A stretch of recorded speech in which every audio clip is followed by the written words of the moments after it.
तो और भाई कैसे हो सारे के सारे। अब हम आज पढ़ने वाले हैं पुलिंग और पुशिंग फोर्सेस के बारे में। ये एच नहीं है, यहाँ एच होगा, यहाँ पे पुशिंग फोर्स होता है। तो यहाँ पे क्या पुराने गाने यार अभी मैं सुन रहा था थोड़ी देर पहले, बड़ा उनमें एक ओल्ड सॉन्ग्स के अंदर एक अलग ही रस होता है। सिंगर गाना गाता है और मैं देख रहा था कि यार ये जो सॉन्ग है एक स्टूडेंट के कितना करीब है। बेचारा बच्चा रगड़ रगड़ के दिन के अंदर 5-5 6-6 घंटे पढ़ाई कर रहा होता है, स्कूल जा रहा होता है, कोचिंग्स अटेंड कर रहा होता है, और उसके दिमाग में ये ख्याल जरूर आता होगा, टीनेज का टाइम है, अभी पैरों के ऊपर खड़े नहीं, अभी अपने आप को प्रूव करने वाला समय है कि भाई पल भर के लिए कोई हमें प्यार कर ले, झूठा ही सही। क्या है कि माँ बाप तो करते हैं प्यार, पर फिर भी बच्चा ये गाना जरूर गाता होगा। हम भी अपने समय में गाया करते थे, ये नहीं तो इसके दूसरे वर्जन गा लिया करते थे कि भाई पल भर के लिए कोई हमें प्यार कर ले, झूठा ही सही। पुलिंग और पुशिंग फोर्सेस के बारे में हमने क्या पढ़ लिया था? जैसे कि सबसे पहले हमने वेट ऑफ अ बॉडी के बारे में डिस्कस करा। अब जो mg है ये एक पुलिंग फोर्स है। अब जब भी पुलिंग बोलते हैं ना साथ में स्त्रीलिंग दिमाग में आता है। This is a pulling force. Pulling मतलब अरे ये मेरी धरती थी, अगर कोई आदमी ऊपर हवा में भी खड़ा हुआ है, क्योंकि कॉन्टैक्टलेस फोर्स होता था, तब भी पृथ्वी उसे सेंटर ऑफ अर्थ पे खींच रही होती थी। यस और नो? मैंने कहा हाँ। तो हमेशा एक पुलिंग फोर्स है, ऑब्जेक्ट को पुल किया जा रहा है। वहीं पे जब हमने नॉर्मल फोर्स के बारे में बात करी थी, नॉर्मल क्या कहता है? धक्का देता है, अरे चल। तो that is a pushing force कि यार अगर मैं इस बोर्ड का सहारा ले रहा हूं तो मैं इस बोर्ड को धक्का दे रहा हूं और बोर्ड बदले में मेरे को धक्का दे रहा है। बोर्ड को इतना धक्का दे दिया, पता चला स्क्रीन काम करनी बंद हो गई है। फिर नेक्स्ट अब हम जो पढ़ने वाले हैं वो टेंशन। अब टेंशन कायदे से तो देनी चाहिए, पर जीवन में होता क्या, हम टेंशन ले लेते हैं। इस प्रकार से याद रखो, टेंशन एक पुलिंग फोर्स होता है। टेंशन जिसके बारे में अभी हम पढ़ने वाले हैं ये पुलिंग फोर्स है। भैया ये दिमाग वाली टेंशन है? कौन सी टेंशन? मैंने कहा दिमाग वाली टेंशन नहीं है। ऐसा करते हैं जो हमारे पास है उसी से कुछ समझाने की कोशिश करते हैं। मान लो होता क्या यार, रस्सी, जैसे टग ऑफ वॉर करते हैं। टग ऑफ वॉर में क्या होता है, दो टीम होती है, एक टीम उस तरफ से खींच रही होती है और हम इधर से रस्सी को खींच रहे होते हैं। सिमिलरली टेंशन के अंदर आपकी एक तो होगी स्ट्रिंग, ये हो गई आपकी रस्सी, रस्सा, स्ट्रिंग। एक ऑब्जेक्ट है वो इस तरफ से खींच रहा है राइट से, एक ऑब्जेक्ट है वो दूसरी तरफ से खींच रहा है। अच्छा आपका राइट ये होगा, एक ऑब्जेक्ट राइट से खींच रहा है, एक ऑब्जेक्ट लेफ्ट से खींच रहा है। तो जब भी ये स्ट्रिंग टाइट होती है तो दोनों एंड से एक पुलिंग फोर्स लग रहा होता है। ये लेफ्ट वाला जो हैंड है ये राइट वाले को पुल कर रहा है और दूसरा वाला हाथ इसको पुल कर रहा है। क्या चीज समझ में आई? माउस कह रहा है मेरे को क्यों तोड़ा इस सब में मेरे को क्यों तोड़ा? तो टेंशन के अंदर क्या होता है, there are always two objects और ये आपस में ये ले रहे होते हैं कि रस्सी मेरी है, ठीक है, रस्सी मेरी है, राइट। तो जो ऑब्जेक्ट ए है वो बी से खींच रहा होगा। मैं ऐसे क्या है कलर ड्रॉ कर देता हूं जिससे कि आपको और समझ में आए। ऑब्जेक्ट ए जो है वो बी से रस्सी खींच रहा होगा और जो ऑब्जेक्ट बी है वो क्या कहेगा, अरे ओ मेरे को दे। चीज समझ में आई? ए जो है वो बी से रस्सी खींच रहा है, बी जो है वो ए से रस्सी खींच रहा है। मैंने कहा इतनी चीज समझ में आ गई। एक और छोटा सा बड़ा उदाहरण सा हम लेके देखते हैं। और यहां पर हम जो स्ट्रिंग की बात कर रहे हैं ना यार, ये आइडियल स्ट्रिंग है। कहीं पे बगल में लिख लो। क्या बगल में कैसे लिखेगा? पेज के बगल में लिख लो कि यहां पे जो है हम आइडियल स्ट्रिंग की बात कर रहे हैं। भैया आइडियल स्ट्रिंग क्या है? वो रिश्ता जो रियलिटी में कभी नहीं मिलता, ठीक है। आइडियल स्ट्रिंग का मतलब है कि भाई इसका रियलिटी से दूर दूर कोई लेना देना नहीं है। आइडियल का मतलब कि जो स्ट्रिंग होगी वो मासलेस होगी, ठीक है, नॉन इलास्टिक होगी। नॉन इलास्टिक का मतलब ये है रबर बैंड की तरह खींचेगी नहीं। ऐसा नहीं कि मैंने रबर बैंड को जैसे पकड़ते तो वो रस्सी लंबी हो जाती है, नहीं, वो फिक्स्ड लेंथ की रहेगी हमेशा। और मासलेस मतलब कि उसमें वजन ही नहीं है, एकदम वेटलेस, ठीक है। वेटलेस मासलेस वेटलेस तो हो सकती है बॉडी, मासलेस। मैंने कहा फॉर एग्जाम्पल ये मेरी दीवार है और यहां से मैंने एक रस्सी लगाई और रस्सी के नीचे एक डब्बा टांग दिया और ये जो डब्बा है इसका मैंने आपको मास बता दिया, this is nothing but 2 kg। अब मुझे ये बताओ ये जो डब्बा है, इस डब्बे का अगर मैं फ्री बॉडी डायग्राम बनाऊं तो किस प्रकार का बनेगा? आप बोलोगे भैया ये डब्बा है, इसका वजन 2 kg दे रखा है, तो नीचे वेट क्या लग जाएगा, मैंने कहा 2g का, विच इज नथिंग बट 20 न्यूटन्स। भैया g है ना उसको 9.8 है, पर हम अपनी कैलकुलेशन में हमेशा 10 ले लेंगे। तो आप जब क्वेश्चन भी कर रहे होगे अपने, तो वहां पे हमेशा दे रखा होगा कि g को 9.8 लेना है या फिर आप 10 लेके भी अज्यूम, तो हमारी कैलकुलेशन इजी रहे, हम पूरे टाइम तो g को हम 10 लेके रख रहे होंगे, ठीक है। वैसे g की वैल्यू 9.81 मीटर पर second square near the surface of earth होती है। अब मैंने कहा और कोई फोर्स लग रहा है, नहीं लग रहा, तो इस हिसाब से तो सिर्फ नीचे की डायरेक्शन में फोर्स है, तो कायदे से इस डब्बे को नीचे चला जाना चाहिए, पर यह डब्बा तो रेस्ट पे है। अरे आया ना, रस्सी से टांग रखा है, रेस्ट पे है ये तो डेफिनेटली एक दूसरा फोर्स भी लग रहा है, और वो दूसरा फोर्स ऊपर की तरफ इसको खींच रहा है, और ये जो फोर्स है इसी को बोलते हैं टेंशन। ये जो फोर्स है इसी को बोलते हैं टेंशन, कि यार ये जो रस्सी है, ये रस्सी टाइट है, ये रस्सी इस डब्बे को ऊपर खींच रही है। मैंने कहा ये हो गई हमारी टेंशन, कैपिटल टी से इसको हम दिखाते हैं। अब मुझे ये बताओ, रस्सी डब्बे को खींच रही है, कितने लोगों को समझ में आ रहा है, ऊपर से भी तो एक टेंशन टी लगेगी। ये जो डब्बा है ये भी तो सीलिंग को नीचे खींच रहा है, तभी तो पुराने पंखे टूट जाते हैं।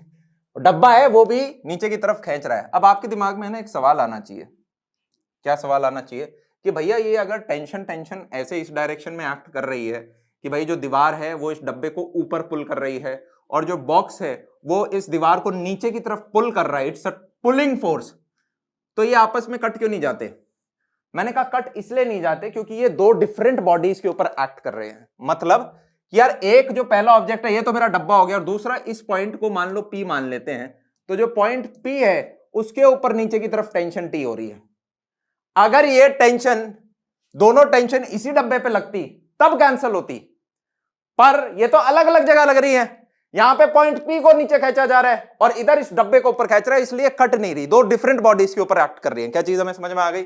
आई होप इतनी समझ में आ गई होगी। एक और चीज समझो, क्योंकि हम आइडियल स्ट्रिंग की बात कर रहे हैं, जब हम यार लॉज ऑफ मोशन के अंदर आएंगे ना, तब हम आइडियल से ज्यादा एक्चुअल स्ट्रिंग की बात कर रहे होंगे, तब हम काफी और अच्छे क्वेश्चन प्रैक्टिस करेंगे। अभी जो पहला चैप्टर है उसमें यार हमें पहले भावना को समझना है, ठीक है।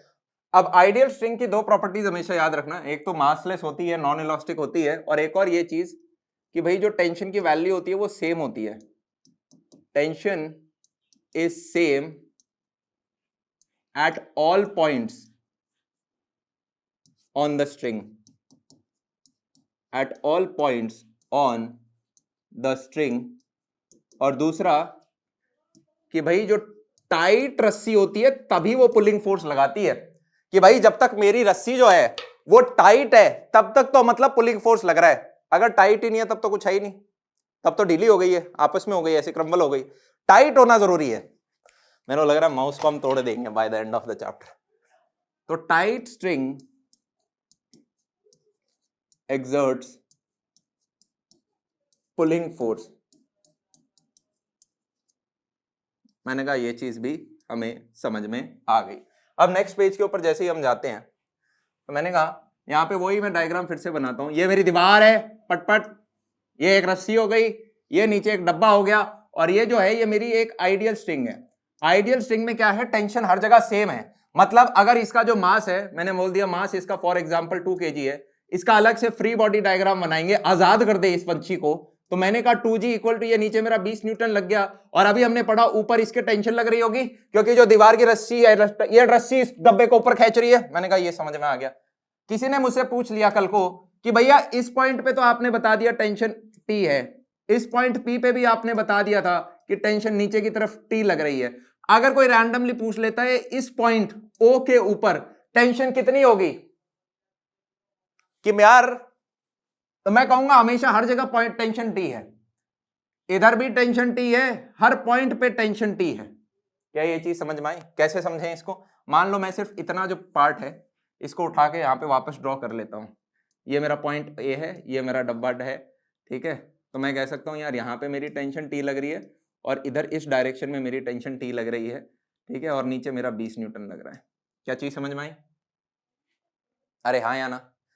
यहाँ पे इस डब्बे को देखोगे तो इस डब्बे के ऊपर सिर्फ दो फोर्स लग रही है, 20 और T, और ये T और 20 दोनों एक दूसरे को कैंसिल कर पा रहे हैं, तभी ये रेस्ट है। इनफैक्ट क्या मैं ये भी बोल सकता हूँ, कोई मुझसे पूछे कि यार यहाँ पे जो टेंशन है इसकी वैल्यू क्या है, कैलकुलेट करके बताओ कि इसकी वैल्यू क्या है, तो क्या मैं ये कह सकता हूँ कि यार ये मेरा डब्बा है, इसके नीचे 20 लग रहा है, ऊपर टेंशन T है और सिस्टम रेस्ट पे है। रेस्ट का मतलब क्या है? अरे न्यूटन फर्स्ट लॉ पढ़ा था हमने, क्या? Summation of all forces in all direction equal to 0, मतलब summation of all forces in x also equal to 0। X axis में तो कोई फोर्स है ही नहीं, और summation of all forces in y is also equal to 0। मैंने कहा ऊपर की तरफ है मेरा T और नीचे की तरफ मेरा लग रहा है 20, क्या मैं बोल सकता हूं my tension is equal to 20 newton? हाँ या ना? बड़ा सिंपल प्रश्न हो गया। अब नेक्स्ट के ऊपर जाते हैं। मैंने कहा क्या है नेक्स्ट प्रश्न? नेक्स्ट प्रश्न हमें जनाब ये कह रहा है, अच्छा यार वैसे एक चीज मैं और बता दूं, कल को है ना हमारे पास जब हम लॉज ऑफ मोशन वाले चैप्टर के अंदर जाएंगे तो हमारी रस्सी के अंदर है ना वजन आ जाएगा, तब हम आइडियल स्ट्रिंग की बात नहीं करेंगे, तब हम बोलेंगे मेरी जो रस्सी है वो अच्छी खासी खाती पीते घर की है और इसके नीचे जो डब्बा है इसका वजन मान लो फॉर एग्जांपल 2 किलो है और ये जो रस्सी है इसका वजन भी 2 किलो है। इस पर्टिकुलर केस में tension is not same at all points. ये आप नोट कर सकते हो, tension is not same at all points अगर स्ट्रिंग जो है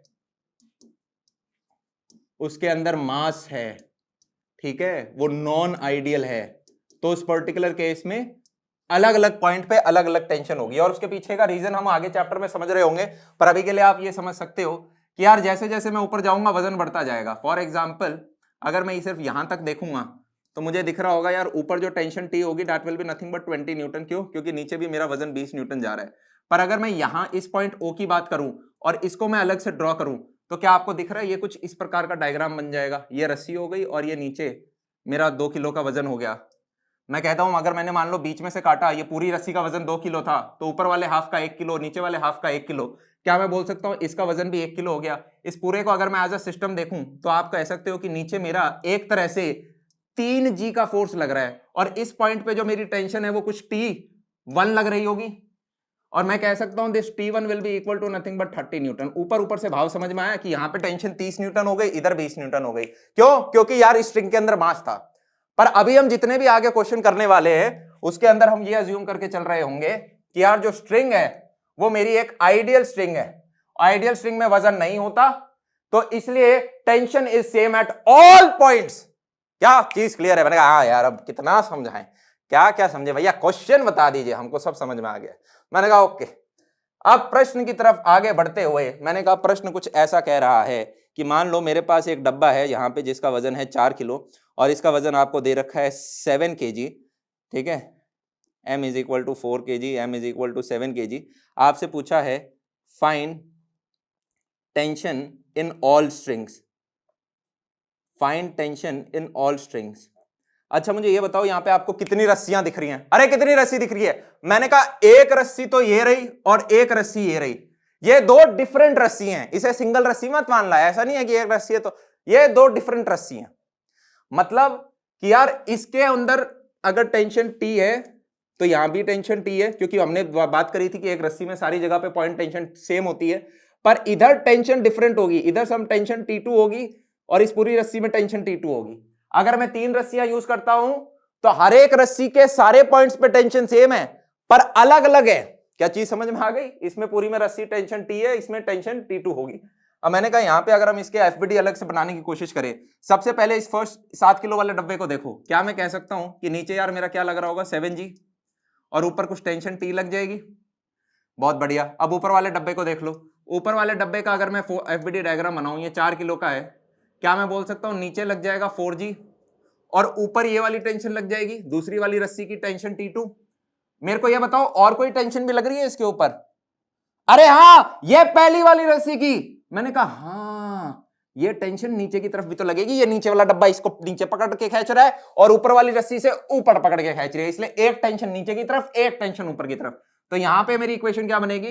this will be equal to T2 is equal to T plus 4G which is nothing but 40। ये आपकी बन गई पहली इक्वेशन। और यहां पे मेरी इक्वेशन बनेगी क्या? T is equal to 7G which is nothing but 70।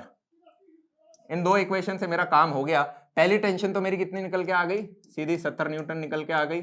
और दूसरी टेंशन मैंने कहा ये चीज यहां सब्स्टिट्यूट कर दो तो क्या मैं बोल सकता हूं this is 70 plus 40 which is equal to nothing but T2 is equal to 130। तो दूसरी रस्सी की जो टेंशन है वो 130 न्यूटन आ गई। क्या ये चीजें क्लियर है? बड़ी सिंपल सरल थी। अरे हाँ या ना? यहाँ पे ध्यान देने वाली यही बात थी कि ये जो ऊपर वाला डब्बा है इसके ऊपर 2 रस्सी लगी हुई है। देखना यार, नीचे वाला जो डब्बा है इस पे 1 रस्सी है तो 1 टेंशन लग गई, ऊपर वाला जो डब्बा है इसके पे 2 रस्सी जड़ी हुई है, एक ऊपर वाली एक नीचे वाली, तो 1 टेंशन ऊपर वाले की वजह से 1 टेंशन नीचे की वाले, और दोनों के दोनों पुलिंग फोर्स है। यस, मैंने कहा हाँ। अब नेक्स्ट क्वेश्चन के ऊपर आ जाते हैं। नेक्स्ट प्रश्न कुछ इस प्रकार का सा है। क्वेश्चन कह रहा है कि यार ये वाला एंगल 60 डिग्री है और मान लेते हैं कि यहाँ पे ये जो वजन है इस डब्बे का दिस इज 10 kg। अब आप बताओ find tension in all strings, find tension in all strings. अब ये वाला क्वेश्चन बड़ा इंटरेस्टिंग है और हमें बहुत कुछ चीजें सीखने को मिलेंगी। सबसे पहले तो मुझे बताओ कितनी रस्सी हैं। क्या मैं कह सकता हूं ये मेरी पहली रस्सी है, ये मेरी दूसरी रस्सी है और ये मेरी तीसरी रस्सी है, और ये पूछ रहा है कि तीनों रस्सी के अंदर कितना खिंचाव है, कितनी टेंशन है, ये आपको बताना है। तो मैंने कहा ओके। तो अब सबसे पहले इस डब्बे का एफबीडी अगर बनाएं तो मैं कह सकता हूं कि यार ये जो बॉक्स है नीचे तो लग रहा होगा 100 न्यूटन और ऊपर की तरफ क्या लग रहा होगा, मैं बोल सकता हूं यार टेंशन लग रही होगी कुछ T1। अच्छा यार ये जो T1 है इसको मैं ड्रॉ करके दिखा देता हूं। पहला जो रस्सी है मैंने कहा इधर T1 ऊपर खींच रहा होगा, डब्बे को ऊपर खींच रहा है, साथ में इस पॉइंट पे अगर हम देखें तो इस पॉइंट को नीचे की तरफ खींचेगा T1 से, क्योंकि पूरी रस्सी के अंदर यार टेंशन T1 रहेगी। ये वाली जो रस्सी है पूरे हर एक पॉइंट पे टेंशन T1 रहने वाली है और नेचर पुलिंग होगा। धीरे धीरे प्रैक्टिस के साथ आपके है ना चीजें एकदम, ये वाली जो रस्सी है इसको मान लो मैंने तीसरी रस्सी मान रखी थी तो इसकी टेंशन T3 होगी, दीवार को नीचे खींच रहा है, दीवार पे जोर लगा रखा है, नीचे खींच रहा है, और यहाँ पे इस पॉइंट जो है इस पे टेंशन T3 ऊपर की तरफ लग रही होगी। फिर सिमिलरली अगर मैं सेकंड रस्सी को देखूंगा तो जनाब जो सेकंड रस्सी है ये इस दीवार को अपनी तरफ खींच रही है, दीवार से निकल, और यहाँ पे इस पॉइंट पे देखोगे तो इधर टेंशन T2 है। अब अगर एफबीडी डायग्राम बनाएं तो यार पहले वाले डब्बे का तो मैंने बना दिया, मैंने लिख दिया सीधा T1 is equal to 100 Newton निकल के आ गया। एक रस्सी के अंदर की टेंशन तो मुझे पता चल गई। अब बाकी दोनों को कैसे निकाले, एक ही ऑब्जेक्ट है, किसका एफबीडी बनाऊं। अब सेकंड इक्वेशन कहां से आएगी, पहली इक्वेशन तो मेरे पास आ गई, बहुत बढ़िया, और उससे मेरे को आंसर भी मिल गया, पर बाकी इक्वेशंस कहां से लेकर आऊं। मैंने कहा ऐसे सिनेरियोज में ये वाला जो पॉइंट होता है जहां पर जंक्शन हो रहा होता है सारी रस्सियों का, उस पॉइंट को बोल दो पॉइंट P, और इस पॉइंट P का आप एफबीडी बनाओ। ये जो पॉइंट P है इसका आप एफबीडी बनाओगे तो क्या मैं बोल सकता हूं इस डायरेक्शन में तो लग रहा है T3, इस डायरेक्शन में लग रहा है टेंशन 2, और इस डायरेक्शन में लग रहा है T1, और ये जो हमारा है this is nothing but point P। यार ये जो पॉइंट P है इसको हर जगह से खींचा जा रहा है, तो इस डायरेक्शन में T3 हो गया, इस डायरेक्शन में T2 हो गया, और इस डायरेक्शन में T1 हो गया। अब मैंने कहा एक अच्छी एक्सिस चूज कर लो, मैंने कहा ये एक्स एक्सिस ये वाई एक्सिस चूज कर लेंगे। बार बार एक्सिस बताने की जरूरत नहीं है ना यार, सीधा अब हम कंपोनेंट में तोड़ सकते हैं। मैंने कहा T3 को कंपोनेंट में तोड़ देते हैं।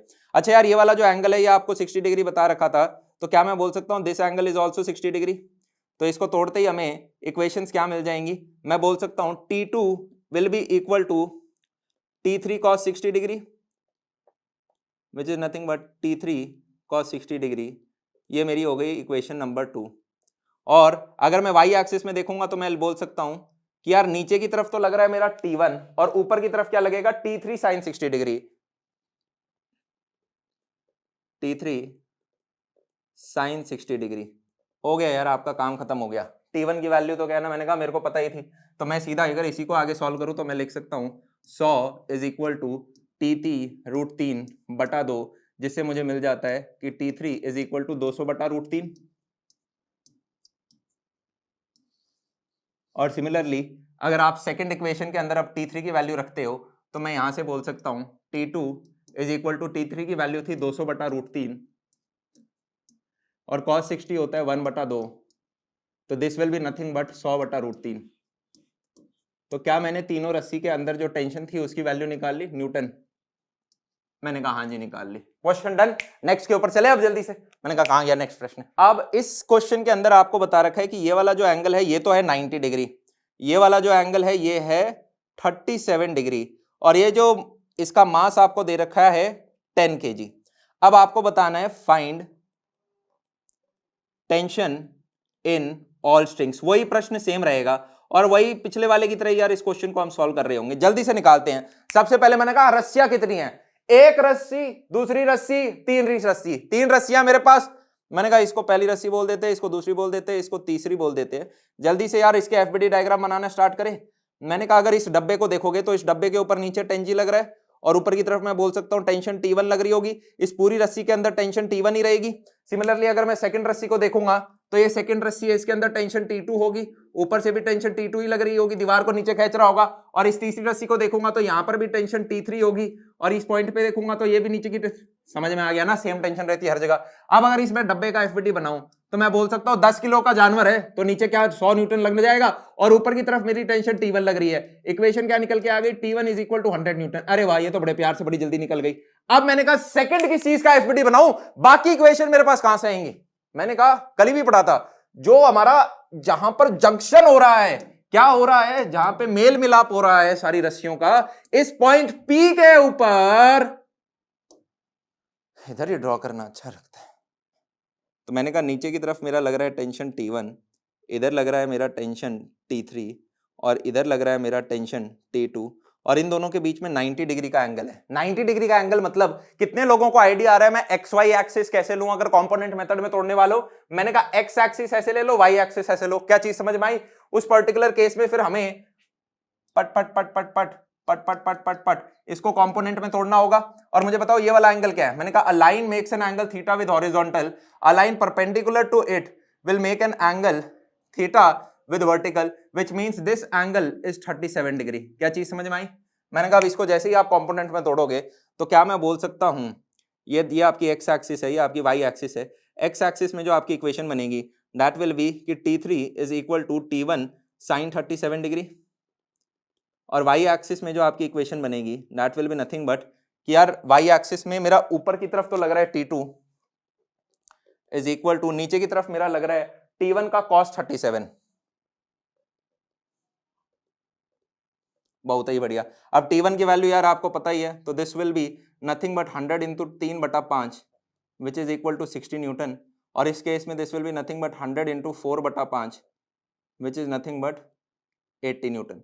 तो हमने सारी की सारी रस्सियों के अंदर जो टेंशन थी वो निकाल ली है। Hence question done.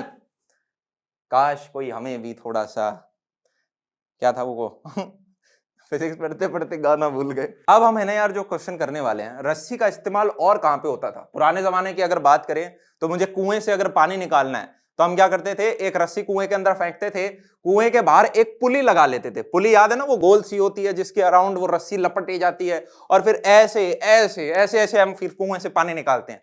तो अब कुछ पुली के बेस्ड है ना हम क्वेश्चन कर रहे होंगे। पुली अगर आप ड्रॉ करने की कोशिश करो तो ये कुछ ऐसी सी होती है कि यार फॉर एग्जाम्पल ये मेरी कुछ दीवार है, ठीक है, और यहां से रियल लाइफ में अगर आप कुछ देखोगे तो ये शायद कुछ ऐसी सी दिखती है, ठीक है, और इसके ऊपर एक रस्सी पड़ी होती है, ये रही रस्सी, एक रस्सी ऐसे आ रही है और दूसरी तरफ से पट पट पट करके वो दूसरी तरफ से रस्सी ऐसे आ रही होती है, ठीक है। एक तरफ इसके ऐसे यूं बाल्टी लटका देते हैं और दूसरी तरफ से आदमी खींच रहा होता है, ऐसा ही से कुछ होता है। अब जो हम फिजिक्स में जिस पुली की बात कर रहे होंगे अपने जेईई की तैयारी के लिए, अभी के लिए आप जो सारे क्वेश्चन देख रहे होंगे उसमें आइडियल पुली की बात करी जाएगी। आइडियल पुली का मतलब क्या है? जब भी आइडियल पुली, आइडियल स्ट्रिंग, आइडियल पुली, आइडियल सरफेस, इन सब का मतलब ये है कि यार इस पर्टिकुलर केस में एक तो मासलेस होएगी। मासलेस का मतलब है कि ये जो पूरा का पूरा सिस्टम है सफेद के अंदर मैंने बनाया है, असली में तो पुली लोहे की होती है, अच्छा खासा वजन होता होगा उसके अंदर, पर हम मानेंगे इसमें कोई वजन नहीं है, ये मासलेस है।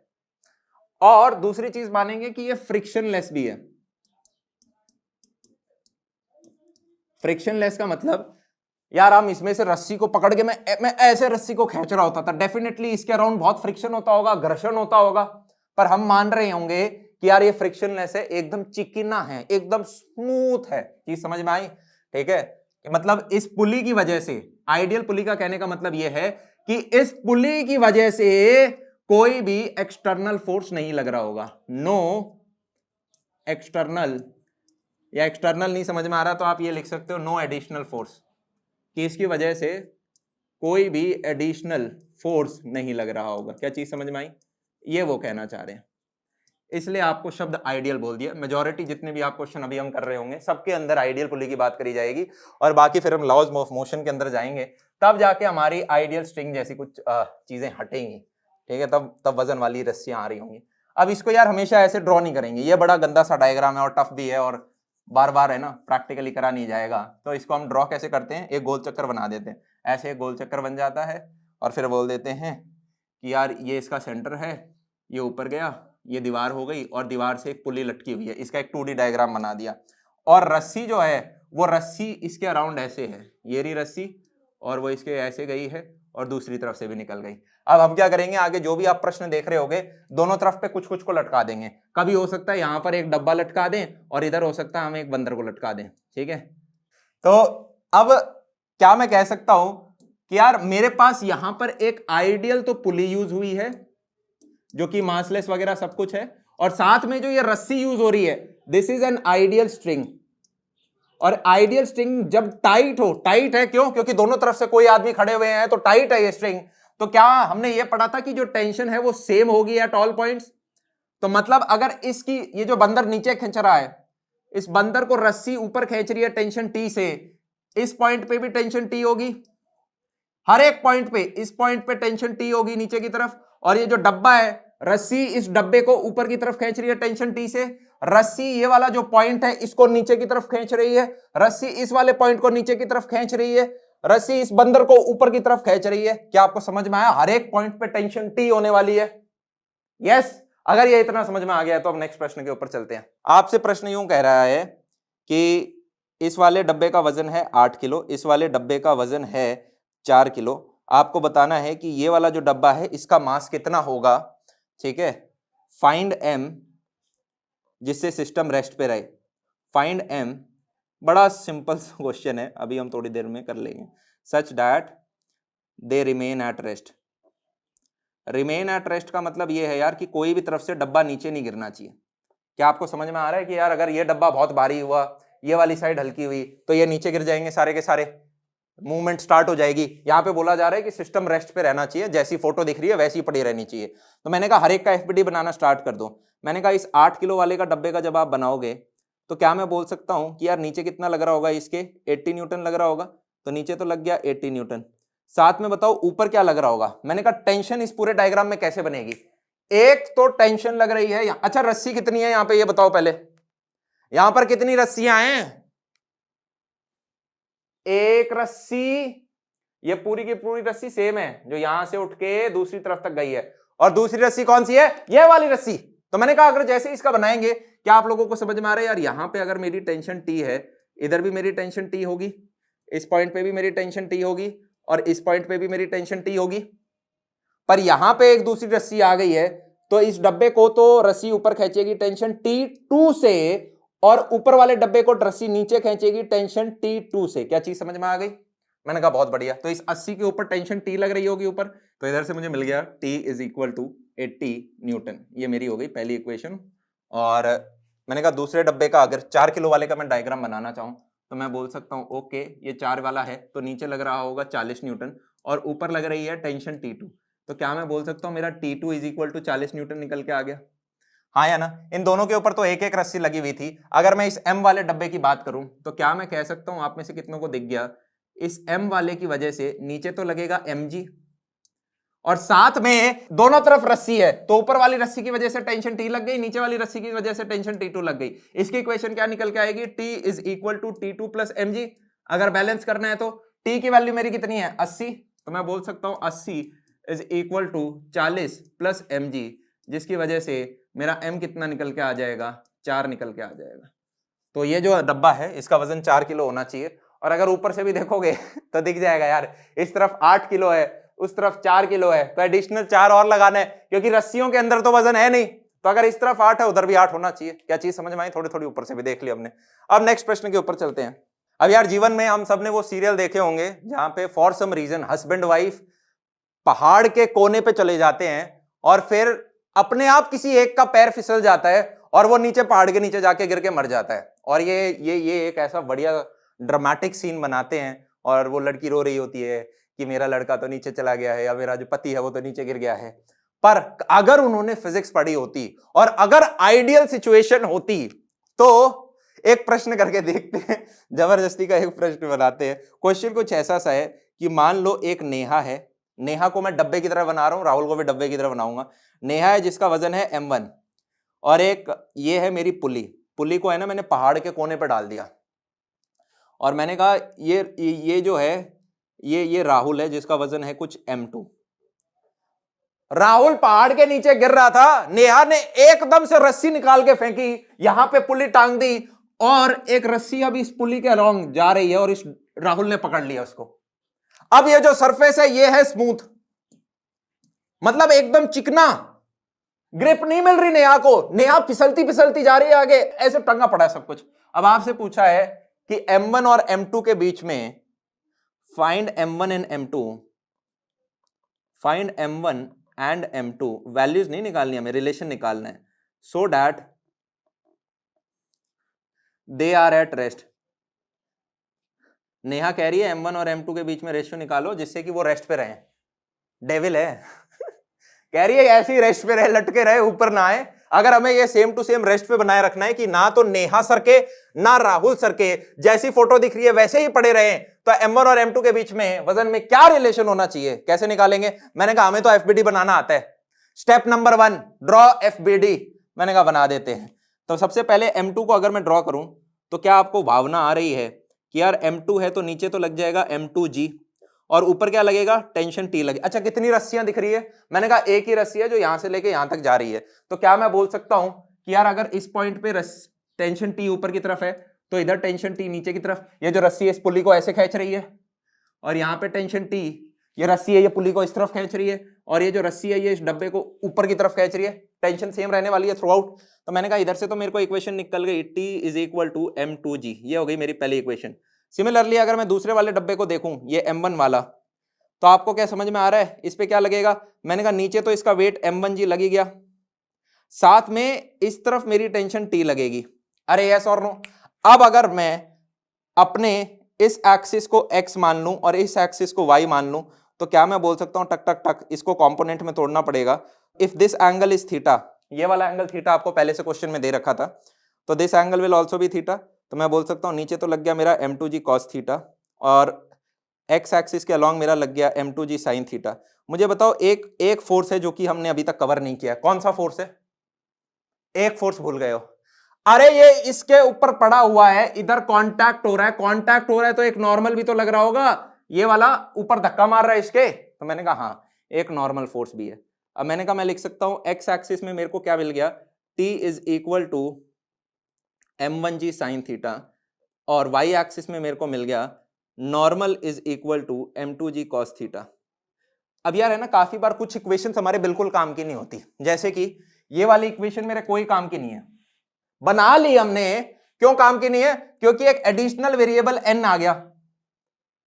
एक वेरिएबल एक इक्वेशन सॉल्व हो जाता है, दो इक्वेशन दो वेरिएबल सॉल्व हो जाता है, तीन इक्वेशन तीन वेरिएबल सॉल्व हो जाता है। तो मैंने कहा मेरे पास एक एक्स्ट्रा इक्वेशन तो आई पर एक एक्स्ट्रा वेरिएबल भी निकल के आ गया, तो मेरे ये कोई काम की नहीं है। मुझे तो क्या निकालना था? मुझे तो निकालना है M1 और M2 के बीच में रेशियो। तो यहां पे T is equal to M2G आ गया, इधर T is equal to M1G sin theta आ गया। मैंने कहा दोनों की लेफ्ट हैंड साइड सेम है, राइट हैंड साइड को कंपेयर कर देंगे तो मैं बोल दूंगा M2G is equal to M1G sin theta. ये हमारा रिलेशन है। जी कट गया तो मैंने कहा M2 is equal to M1 sin theta. जीवन में कई बार आपको जी हटाना पड़ेगा, यस। तो मैंने कहा M2 is equal to M1 sin theta. Next प्रश्न के ऊपर चलते हैं। एक डब्बा है जिसका वजन है M1, दूसरा डब्बा है जिसका वजन है M2। आपसे फिर से वही पूछा है, सेम प्रश्न, क्वेश्चन सेम रहेगा, आने वाले जितने भी न्यूमेरिकल्स हैं, और इनमें मजा आ रहा होगा। अब यहां पे भी यार कुछ खींचतान चल रही है, दो पुली का इस्तेमाल कर रहे हैं। देख रहे हो क्वेश्चन में, हर एक क्वेश्चन में कुछ कुछ आपको बस नया दिखेगा, और जो पुरानी नॉलेज है उसके ऊपर हम बिल्ड करते हुए जाएंगे। इस बार हमने दो पुलिस का इस्तेमाल किया, देख के डरना मत। क्यों? क्योंकि दोनों की दोनों आइडियल हैं, दोनों की दोनों मासलेस हैं, दोनों के ऊपर फ्रिक्शन नहीं लग रहा। और ये रस्सी, इससे क्या डरना, इसमें तो वजन ही नहीं है। तो मैंने कहा पहले तो बताओ कितनी रस्सियां आपको दिख रही हैं, बताओ। मैंने कहा दो रस्सियां दिखनी चाहिए। एक रस्सी तो ये जो ये लिपट रखी है, ये लिपट रखी है, ये लिपट रखी है और यहां तक लिपटी हुई है। दूसरी रस्सी कौन सी है? ये जो छोटी सी रस्सी इस छोटे से डब्बे को लेके। क्या दोनों रस्सी दिख गई? मैंने कहा बहुत बढ़िया। तो क्वेश्चन है फाइंड रिलेशन, कि ये रिश्ता क्या कहलाता है। फिजिक्स के अपने पूछने के तरीके हैं। Find relation between M1 and M2 such that system remains at rest, कि सारी चीजें शांति से हमारी निकल जाएं। तो इस रिश्ते को कुछ नाम दे दो कि M1 और M2 के बीच में क्या इक्वेशन हमारी निकलने वाली है। मैंने कहा यार इसको बोल दो M1, इसको बोल दो M2, ठीक है। अब इनके एफबीडी बनाना ड्रॉ कर देते हम। मैंने कहा M1 का अगर मैं बनाऊंगा तो क्या मैं कह सकता हूं यार नीचे तो लग जाएगा M1G और ऊपर मेरी टेंशन T लग जाएगी। और अगर यहाँ पे टेंशन T है तो इस पॉइंट पे भी टेंशन T होगी क्योंकि रस्सी सेम है, इधर भी टेंशन T होगी, रस्सी सेम है, इधर भी टेंशन T होगी, रस्सी सेम है, इधर भी टेंशन T होगी, रस्सी सेम है, और इधर भी रस्सी सेम है तो टेंशन T होगी। मैंने कहा यहां से मेरी इक्वेशन निकल गई T is equal to M1G पहली। अब अगर मैं सिमिलरली जो दूसरा डब्बा है उसका FBD बनाना, मैंने कहा इसका वजन M2G है तो नीचे की तरफ लग जाएगा M2G, और ये नई रस्सी है, नई रस्सी है तो इधर अगर टेंशन T2 लग रहा है तो ये इधर नीचे की तरफ इस पुली को T2 से भी खींच रही होगी। क्या चीज क्लियर है? तो मैं बोल सकता हूं ऊपर की तरफ इस पे लग रहा होगा T2, तो मेरे को मिल गया T2 is equal to M2G। ये सेकंड इक्वेशन भी निकल गई। पर मेरे को और इक्वेशन चाहिए। क्यों चाहिए और इक्वेशन? क्योंकि वेरिएबल्स ज्यादा है यार। एक तो मुझे ना M1 का पता, ना मुझे M2 का पता, और साथ में दो ही इक्वेशन बनी है, एक और इक्वेशन चाहिए। आपको वो पुराने वाले क्वेश्चन याद है जहां पे हम ऐसे से कुछ बना रहे थे, सिर्फ एक डब्बा होता था, तो मैं कहता था यार इस वाला पॉइंट है, इस पॉइंट P का FBD बना दो। कुछ उसी प्रकार का ड्रामा अब हमें यहां भी करना होगा। बताओ किसके अक्रॉस FBD बनाए? मैंने कहा इस पुली का FBD बना दो, इस पुली का FBD बना दो, इस वाली पुली का FBD बना दो। इससे मुझे क्या मिलेगा? मुझे इस टेंशन T और T2 के बीच में एक रिलेशन मिल जाएगा। मैंने कहा ये वाली पुली पकड़, क्या मैं बोल सकता हूं इसके दोनों ऊपर टेंशन TT लग रही है और नीचे की तरफ सिर्फ एक रस्सी है तो टेंशन T2 लग रही है। कितने लोगों को समझ में आया? अरे यहाँ पे दो टेंशन लग रही है, इधर से भी ऊपर टेंशन लग रही है, इधर से भी ऊपर टेंशन लग रही है, और नीचे की तरफ एक रस्सी है तो वो T2 लग रही है। आप कहोगे भैया ऊपर भी तो एक ही रस्सी है, पर वो दो तरफ से लिपटी हुई है, तो वो यहां से भी खींच रही है, वो यहां से भी खींच रही है, नीचे वाली रस्सी बीच में है, वो नीचे नीचे से खींच रही है। मैंने तो 2T is equal to T2, ये मेरी थर्ड इक्वेशन निकल के आ गई। अब तीनों का इस्तेमाल करते हुए क्या मैं कह सकता हूं कि T2 is equal to M2G था, इसकी जगह मैं बोल सकता हूं 2T is equal to M2G। और अब T की जगह मैं ये सब्स्टिट्यूट कर दूं तो क्या मैं बोल सकता हूं twice of M1G is equal to M2G। दोनों तरफ से G हटा दो तो मैं बोल सकता हूं twice of M1 is equal to M2। इसका मतलब क्या है? ये जो हम इक्वेशन निकाल रहे हैं इसका मतलब ये है कि अगर मेरा M1 का वजन 5 किलो है तो मेरा M2 का वजन 10 किलो होगा, तो ये दोनों, ये सिस्टम है, ये रेस्ट पे रह जाएगा। क्या चीज समझ में आ गई? पिछले प्रश्न में भी इसका मतलब यही था। M1 equal to M2 sine theta का मतलब यह है कि अगर मेरे M1 का वजन 5 किलो है, अगर ये 5 किलो है तो मेरा जो M2 का वजन है वो 5 साइन थीटा होना चाहिए। तो ये हमारे रिलेशन निकल के आ गए कि अगर ये वजन रहेंगे तो सिस्टम रेस्ट पे रहेगा। कल को आप बोल सकते हो अगर ये 50 किलो है तो ये जनाब 100 किलो का डब्बा होना चाहिए। यस। नेक्स्ट प्रश्न के ऊपर आते हैं। अब इस प्रश्न के अंदर हमने 3 पुली यूज कर ली। डरना नहीं है, बहुत सरल क्वेश्चन है यार, वही सेम इक्वेशन बार बार लगनी है। मैंने कहा यहां पे अगर आप देखो, पहले बताओ कितनी रस्सियां हैं? एक रस्सी, दो रस्सी, तीन रस्सी। 3 रस्सियां यूज हो रही है, मतलब 3 अलग अलग टेंशन निकल के आएंगी। डब्बे कितने? एक डब्बा, दो डब्बा। प्रश्न वही है कि इस M1 और M2 के बीच में क्या रिलेशन होना चाहिए जिससे कि सिस्टम रेस्ट पर रहे। M1 और M2 के बीच में क्या रिश्ता रखें जिससे कि सिस्टम रेस्ट पे रहे। तो एक एक का FBD बनाना शुरू कर देते हैं। और मैंने कहा उससे पहले क्या है कि टेंशन डायग्राम बना देते हैं। टेंशन डायग्राम का मतलब कि यार इधर टेंशन मान लो T1 है तो ये पूरी रस्सी सेम है तो इधर भी टेंशन T1 होगी, ये वाला पॉइंट है, इधर भी टेंशन T1 होगी और इधर भी टेंशन T1 होगी। क्या ये चीज समझ में आई? सिमिलरली ये जो दूसरा डब्बा है, मैंने कहा इसके ऊपर मान लेते हैं एक नई रस्सी है, टेंशन T2 है, इधर टेंशन T2 लग रहा है, इधर भी टेंशन T2 लग रहा है, और नीचे से भी जो है इधर भी टेंशन T2 लग रहा होगा। क्या चीज समझ में आई? फिर मैंने कहा एक तीसरी रस्सी भी बच गई, इसका मान लेते हैं कि ये जो है ये टेंशन T3 है तो इधर भी टेंशन T3 लगेगा, इसके इस पॉइंट पे नीचे की तरफ टेंशन T3 लगेगा, और जमीन से ऊपर रस्सी खींच रही होगी तो इधर भी टेंशन T3 लगेगा। क्या हमने टेंशन डायग्राम बना लिया पूरे का? मैंने कहा बहुत बढ़िया। अब जो भी दोनों डब्बे हैं इनका फ्री बॉडी डायग्राम बना दो। मैंने कहा पहला डब्बा है मेरा M1, तो M1 के नीचे तो क्या लग रहा होगा? M1G इसका वजन, और ऊपर की तरफ क्या लग रही है? Tension T1। इससे मेरी पहली इक्वेशन आ गई, T1 is equal to M1G। कोई दिक्कत वाली बात नहीं है, फर्स्ट इक्वेशन मिल गई, बहुत बढ़िया। अब ये जो दूसरे वाला डब्बा है इसका भी हम FBD बना लेते हैं। तो मैंने कहा यहां पे मुझे मिलेगा M2G नीचे की तरफ लग रहा है, ऊपर लग रहा है मेरा T2, तो मैं बोल सकता हूं यहां से कि यार T2 is equal to M2G। ये मेरी सेकंड इक्वेशन आ गई।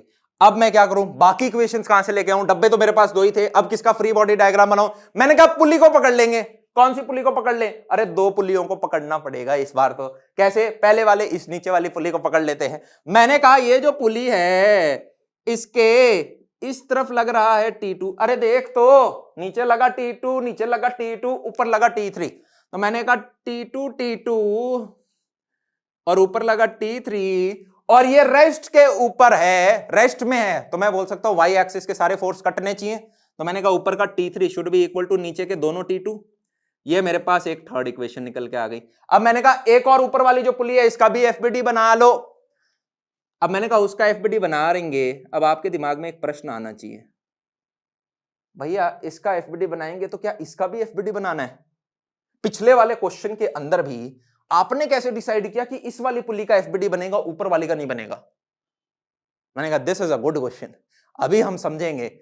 इसलिए नहीं किया यार, क्योंकि ये वाली जो पुली है ना, ये ऊपर दीवार से लगी हुई है। अब दीवार से लगी हुई है तो वो एक सेकंड बॉडी के साथ टच में आ गई है। पॉइंट समझ में आ रहा है? मतलब यहां पे फिर ये एक नई रस्सी है। अगर आप देखोगे तो मैंने आपसे पूछा था इस क्वेश्चन के अंदर कितनी रस्सियां हैं, आपने क्या कहा? भैया दो रस्सियां हैं। पहली रस्सी हो गई ये वाली और दूसरी रस्सी हो गई ये छोटी वाली। क्या आप में से कुछ ने तीन रस्सियां भी सोचा था कि भैया ये तो है ही, दूसरी ये भी और ये तीसरी रस्सी भी है? तीन रस्सियां हैं इस क्वेश्चन के अंदर। पर जैसे ही अगर मैं इस पुली का एफबीडी बनाऊंगा तो आपको ये दिखेगा कि एक टेंशन T था, एक T2 था और अब एक नया वेरिएबल T3 आ गया। तो अगर एक नया वेरिएबल आ गया तो उस इक्वेशन का तो कुछ फायदा ही नहीं हुआ ना। मेरा एक एक्स्ट्रा वेरिएबल बढ़ गया, एक एक्स्ट्रा इक्वेशन बढ़ गई, तो उससे तो मेरा कोई काम आसान ही नहीं हुआ। सिर्फ इक्वेशन एक्स्ट्रा है तब मेरा मजा आता है। तो इसलिए मैंने वो ऊपर वाले कॉन्टैक्ट को पकड़ा ही नहीं। क्या चीज समझ में आई? क्या चीज समझ में आई? अगर आप पीछे नोटिस करोगे तो आपको ये प्रश्न बाकी क्वेश्चनों में भी आना चाहिए था। और अब हम बैक ट्रैक करके देखेंगे। यहां पे भी अगर आप देखोगे तो रस्सियां कितनी है? मैंने कहा एक रस्सी ये रही, एक रस्सी ये रही। अरे एक रस्सी ऊपर वाली भी तो थी, क्यों नहीं लिया इसको? क्योंकि यार जैसे ही आप इसको अकाउंट करोगे एक एक्स्ट्रा वेरिएबल जुड़ जाएगा T3 और फिर यहां पे भी T3 लग रहा है। फिर ये पॉइंट है, कोई फायदा नहीं हुआ उसका, आप किसी रिजल्ट पे नहीं पहुंचोगे। एक एक्स्ट्रा निकल के आ गई। वो पूछ रहा है कि यार हमें मास निकालने हैं, इस मास का m निकालो। इस मास को निकालने में ये T3 कोई हेल्प नहीं करेगा। क्या चीज समझ में आई हमें? इसी प्रकार से यही चीज अगर आप पीछे और चलोगे, ये छोटे छोटे नोट्स आप ऐड कर सकते हो। आपके दिमाग में एक प्रश्न आना चाहिए था, भैया इस पॉइंट P का ही आपने एफबीडी क्यों बनाया? आपने ये वाला अगर पॉइंट Q है इसका एफबीडी क्यों नहीं बनाया? ये वाला अगर पॉइंट R है तो इसका एफबीडी क्यों नहीं बनाया? आपने P का ही क्यों बनाया? इसलिए क्योंकि मुझे एक्स्ट्रा वेरिएबल्स ऐड नहीं करने थे। कि इस पॉइंट की बात करेंगे तो इसके ऊपर इधर टेंशन T3 तो लग ही रहा है, साथ में एक नॉर्मल फोर्स भी आ जाएगा पिक्चर के अंदर। तो इस पॉइंट R पे एक नॉर्मल फोर्स, अरे ऐसे तो यार ये रस्सी नीचे गिर जानी चाहिए थी, ये दीवार भी तो पकड़ के बैठी है, कुछ नॉर्मल फोर्स लग रहा होगा। दीवार ने इसको पकड़ के बैठी है तो इधर कुछ नॉर्मल फोर्स लग रहा होगा। तो अब ये वो एडिशनल अकाउंट करना पड़ेगा। इधर भी अगर हम देखेंगे तो कुछ एडिशनल नॉर्मल फोर्स N2 आ जाएगा। तो अब एक्स्ट्रा वेरिएबल आने से मेरा क्वेश्चन सॉल्व नहीं होता ना। तो इसलिए मैंने एक ऐसा पॉइंट पकड़ा जो बीच में जंक्शन पे है। जंक्शन वाला पॉइंट इसलिए जिससे T3 T2 T1 इन तीनों को तो मेरे को सॉल्व ही करना था। सिमिलरली अगर आप अगला प्रश्न भी देखोगे तो यहां पे आपके दिमाग में आना चाहती भैया ये पॉइंट P पे ही क्यों एफबीडी बनाया, इस पॉइंट Q और R पे क्यों नहीं बनाया? ये अगर मेरा पॉइंट Q है, ये मेरा पॉइंट R है, क्यों नहीं बनाया? क्योंकि इस पॉइंट का अगर मैं एफबीडी बनाऊंगा तो सिर्फ ऐसा नहीं है कि यार ये पॉइंट R पकड़ा और इस पे एकमात्र फोर्स टेंशन T लग रहा है, उस हिसाब से तो इस पॉइंट को नीचे गिर जाना चाहिए था। है क्या कि यार ये दीवार पे भी कुछ नॉर्मल फोर्स लग रहा होगा। अब उनकी डायरेक्शन क्या है, उनको कैसे लगाए, वो एक एडिशनली पंगा आ गया, एडिशनल वेरिएबल आ गया, ठीक है, एडिशनल इक्वेशन, और उससे मेरा क्वेश्चन सॉल्व होगा नहीं। तो इसलिए आपको धीरे धीरे इस चीज की भनक भी पड़ने लग जाएगी कि यार मेरे को कौन से पॉइंट्स का एफबीडी बनाना चाहिए। अच्छा मुझे जंक्शन जो है ना, जहां पे जंक्शन हो रहा है उसका बनाना है। हमें नए जो नॉर्मल एक्स्ट्रा फोर्सेज है उनसे दूर रहना, वो मेरे किसी काम के नहीं है। क्या चीज हमें थोड़ी थोड़ी समझ में आई? थोड़ी थोड़ी समझ में आई, ठीक है। इसलिए यहां पर भी हमने इस वाली पुली के बारे में बात नहीं करी। और आगे हम जाएंगे तो हम इस वाली पुली का एफबीडी क्यों नहीं बनाएंगे, क्योंकि यार यहाँ पे फिर मेरे को इस एडिशनल स्ट्रिंग के बारे में टेंशन लेनी पड़ेगी। अब ऊपर एक अलग फालतू फोर्स लग रहा हो, ये एक अलग टेंशन करके क्या क्या करूंगा मैं, मेरे कोई फायदा नहीं हो रहा। तो इसलिए मैं उसका एफबीडी कभी नहीं बनाऊंगा। तो मैंने कहा दूसरी वाली पुली का बना लेते हैं। तो नीचे लग रहा है T3, ये लग रहा है T3, ये टर्मिनल लग रहे हैं। दिल्ली एयरपोर्ट पे जाओगे ना, टर्मिनल 1, T1, T2, T3, ठीक है। और ऊपर मेरा टेंशन क्या लग रहा है? ऊपर मेरा टेंशन लग रहा है T1। तो मैं क्या कह सकता हूँ, सिस्टम रेस्ट पे है तो ऊपर वाले नीचे वाले बराबर होने चाहिए। तो इससे मैं क्या बोल सकता हूँ, T1 is equal to twice of T3। ये मेरी हो गई फोर्थ इक्वेशन। अब इन सबको यार जोड़ देंगे, तो मैंने कहा T1 equal to twice of T3 है, तो मैं लिख सकता हूँ इधर twice of T3 is equal to M1G। और मुझे पता है T3 is equal to twice of T2 है, तो twice of T2 is equal to M1G, जिसका मतलब है 4 times of T2 is equal to M1G। और आपको पता है T2 is equal to M2G है, तो ये चीज इसमें सब्स्टिट्यूट करोगे तो मैं बोल सकता हूँ 4 times of M2G is equal to M1G। G से G काट दो is equal to 4M2 is equal to M1। क्या चीज समझ में आ गई? ये मेरा रिलेशन निकल के आ गया। एक तरह से वो ये कह रहा है कि यार अगर ये वाला जो आपका डब्बा है ये 4 किलो का है, तो ये वाला जो डब्बा है ये 1 किलो का होना चाहिए। क्या चीज समझ में आई? तो सिस्टम रेस्ट के ऊपर रहेगा। अब एक और प्राणी को देख लेते हैं। यहां पर हमारी 2 पुली हैं और 2 डब्बे हैं। नया क्या है इसके अंदर? अभी तक हमने देखा है कि यार जब भी एक डब्बा होता है तो उसके ऊपर या तो एक ही टेंशन लग रही होती है, या हमने ऐसे डब्बे भी देखे हैं जिसके ऊपर भी रस्सी है और नीचे भी रस्सी है। तो ऐसे केस में एक टेंशन T1 ऊपर लग जाती है, एक टेंशन T2 नीचे लग जाती है। इस वाले प्रश्न के अंदर अगर आप देखोगे तो नई चीज क्या है? ये वाला डब्बा, ये वाला ऐसा इस प्रकार का डब्बा है जिसपे दोनों की दोनों रस्सियां ऊपर की तरफ लग रखी हैं। और क्या ये दोनों रस्सियां सेम है या अलग है? मैंने कहा ये रस्सी नंबर 1, ये रस्सी नंबर 2, और ये ऊपर वाली रस्सी के बारे में हम कभी बात नहीं करेंगे, फालतू रस्सी। तो मैं बोल सकता हूं ये दोनों रस्सियां अलग हैं, तो अब अलग अलग टेंशन लग रही है और दोनों की दोनों ऊपर की तरफ लग रही है। इस प्रश्न के अंदर एक ऐसा डब्बा इंट्रोड्यूस हुआ है। क्या हमें समझ में आ गया? एडिशनल चीज क्या है? अब इसको सॉल्व कर लेते हैं। प्रश्न वही आपको दे रखा है कि भाई M1 और M2 के बीच में रिलेशन बताओ such that system at rest. इसको लिख दो, ये रिश्ता क्या कहलाता है, ठीक है। M1 और M2 के बीच में हमें रिलेशन निकालना है। तो मैंने कहा ये मान लेते हैं डब्बा मेरा M1, ये है डब्बा मेरा M2, और मैं कह सकता हूं इधर टेंशन T1 लग रही होगी, इधर टेंशन T1 लग रही होगी, इधर टेंशन T1 लग रही होगी, इधर टेंशन T1 लग रही होगी, इधर टेंशन T2 लग रही होगी, इधर टेंशन T2 लग रही होगी, इधर टेंशन T2 लग रही होगी, इधर टेंशन T2 लग रही होगी। अभी जितना गाना गा गा के बता रहे हैं, धीरे धीरे जैसे क्वेश्चन देखो यार, समझो। मुझे पता है आप में से काफी बच्चों को हो सकता है चीजें पहले से समझ में आती हूँ, तो आप कहोगे भैया तेज मीटर खींच दो और स्पीड से निकाल दो। तो है क्या यार, हम तो बहुत स्पीड से खिंचा देंगे, पर मैं इस प्रकार से रखना चाहता हूं कि इनिशियल जो चैप्टर्स हैं वहां पे एक बच्चा समझ रहा होता है कि फिजिक्स है क्या, और ये बड़े बेसिक चैप्टर हैं, मतलब ये आपकी नींव है, बिल्डिंग की नींव है ये अगर आपके स्ट्रांग हो गए तो आप बिल्डिंग ऊपर यार खींच सकते हैं, हम बड़ी बिल्डिंग बना सकते हैं। तो यहां पे क्या है कि मैं हर एक चीज के ऊपर जोर दूंगा, ये क्यों हुआ, ये कैसे हुआ, ये चीज समझ आई नहीं आई, एक और प्रश्न करते हैं इसके ऊपर, ये चीज ऐसे नहीं है, इसकी ये बेटर अप्रोच है, ज्यादा समझाया जा रहा होगा। फिर जैसे जैसे आप पहुंचोगे ना काइनेमैटिक्स के बाद हम 2D मोशन पे आएंगे, 2D मोशन के बाद फिर हम जब लॉज ऑफ मोशन के ऊपर आएंगे, मैं कहूंगा बेसिक तो पढ़ाया था, अब तक तो क्लास 3-4 बार रिवाइज कर ली होगी, अब मीटर खींचते हैं। ये सारी चीजें कायदे से लॉज ऑफ मोशन के अंदर बच्चों को पढ़ाई जाती हैं। स्ट्रिंग के क्वेश्चन हो गए, टेंशन के क्वेश्चन हो गए, पुली के क्वेश्चन हो गए, फ्रिक्शन हो गया, ये सारा का सारा खींचा जाता है यूजुअली या लॉज ऑफ मोशन के अंदर। बल यहाँ पे अब आपको मैंने एक बेसिक ग्रिप दे दी। अब जब हम 1-1.5 महीने 2 महीने बाद वहां पहुंचेंगे तब तक आपके दिमाग में बेसिक्स एकदम बैठ चुके होंगे, फिर आप अपना वहां पे मीटर खींच रहे होंगे। क्या चीज क्लियर है? यस। अब मैंने कहा FBD बना दो, नीचे M1G लगा, ऊपर T1 लगा, T1 इक्वल टू M1G आ गया। अब हम आ जाते हैं भैया दूसरे के ऊपर, दूसरे डब्बे को अगर देखेंगे तो डब्बे पे आप देखेंगे नीचे लग रहा है का M2G और ऊपर लग रहा है एक टेंशन T2 और एक टेंशन T1। क्या ये चीज समझ में आ गई हमें? मैंने कहा बिल्कुल आ गई। तो इससे मेरी इक्वेशन क्या आ गई, T2 plus T1 is equal to M2G। Chintu Mintu थे तो भाई रसगुल्ले पे हुई लड़ाई, चिंटू बोला मैं खाऊंगा, मिंटू बोला मैं खाऊंगा, झगड़ा सुन के मम्मी आई, दोनों को एक चपट लगाई, आधा ले तू चिंटू बेटा, आधा ले तू मिंटू बेटा।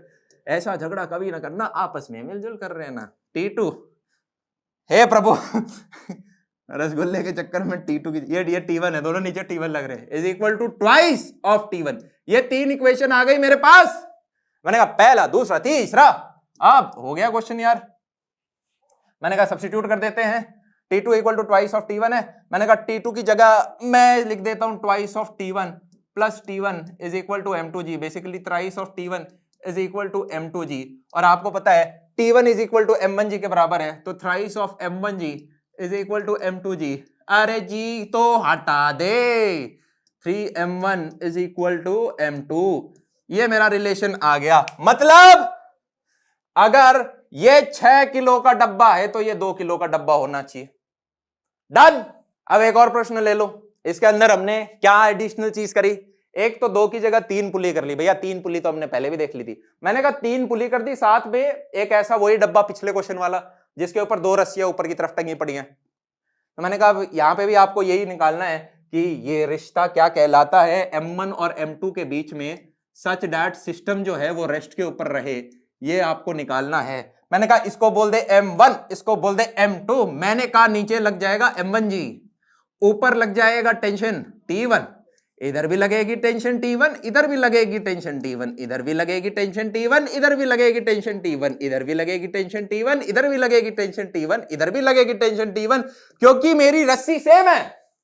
फिर मैंने कहा दूसरी रस्सी मेरी कौन सी?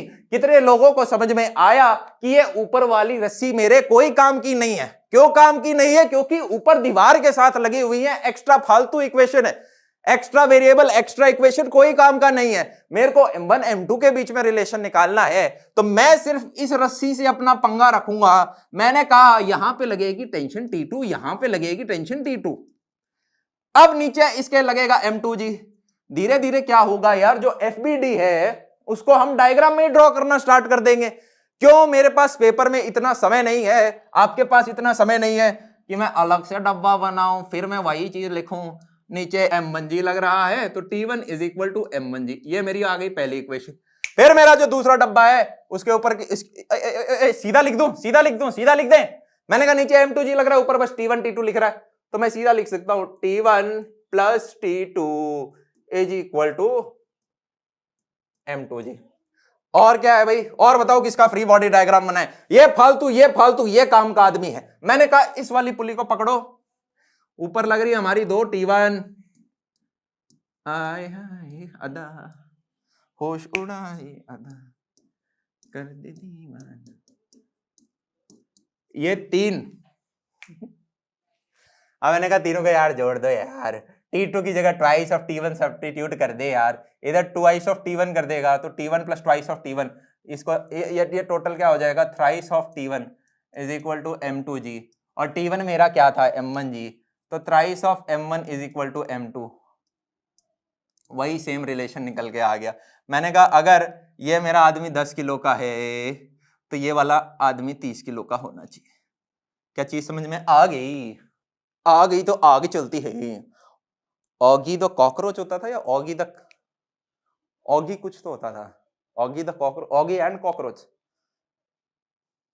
पर बड़ा मस्त शो होते थे यार। मतलब आप कार्टून नेटवर्क वगैरह, टॉम एंड जेरी हो गया, और भाई ड्रैगन बॉल जी, फिर वो हो जाए शुरू, मतलब वो एक अलग ही मेमोरीज है। मतलब बचपन में तो वो भी आता था जब बहुत ही छोटे थे, power of girls, power of girls होता है या पावर ऑफ गर्ल्स ऐसा कुछ बोलते थे, स्कूबी डू, और अरे एक वो भी तो था, वो ऐसे फेंक के मारते थे, पोकेमॉन निकलता, पोकेमॉन ही बोलते हैं उसे, पोकेमॉन तुम मेरे हो। तो और फिर ये भी था, ये रिश्ता क्या कहलाता है। अब हम बात कर लेते हैं यार सब्ट्रैक्शन ऑफ वेक्टर्स के बारे में। एडिशन में हमने प्यार भरी बातें करी थी कि 2 वेक्टर्स हैं, उनके अंदर प्यार हो जाता है, वो जुड़ जाते हैं तो एक रिजल्टेंट वेक्टर निकल के आता है। अब जब तकरार होएगी 2 वेक्टर्स के बीच में तब भी एक रिजल्टेंट वेक्टर आ रहा होगा, और जो तकरार है वो प्यार से ही निकलती है। ये समझेंगे हम सब्ट्रैक्शन ऑफ वेक्टर से। एडिशन ऑफ वेक्टर में हमने क्या पढ़ा था, सबको याद है? सबसे पहले तो यार हमने बात कर ली थी, अगर एक ही डायरेक्शन में सिंपल ऐड कर देना, अगर उल्टी डायरेक्शन में तो यार मैग्नीट्यूड सब्ट्रैक्ट हो जाएंगे। फिर हमने कहा था अगर इन दोनों के बीच में अगर कुछ एंगल आ जाता है कि this is vector a, this is vector b, and यहाँ पे बीच में कुछ एंगल आ जाता है, तो 2-3 तरीके होते हैं। पहला ट्रायंगल लॉ पढ़ा था, फिर पैरेललोग्राम लॉ पढ़ा था, और उसके बाद कॉम्पोनेंट मेथड हमने पढ़ लिया था, आया ना? अब सब्ट्रैक्शन ऑफ वेक्टर्स के अंदर क्या करना होता है, बहुत बहुत ही सरल है, समझने का प्रयत्न करते हैं। इधर हम क्या ले लेते हैं, मान लो मेरे पास एक वेक्टर है ए और मेरे पास एक और वेक्टर है बी। अब जब हम a प्लस बी करते थे, this is my vector a, this is my vector b, पट पट पट पट पट पट पट, ये रहा मेरा एंगल थीटा।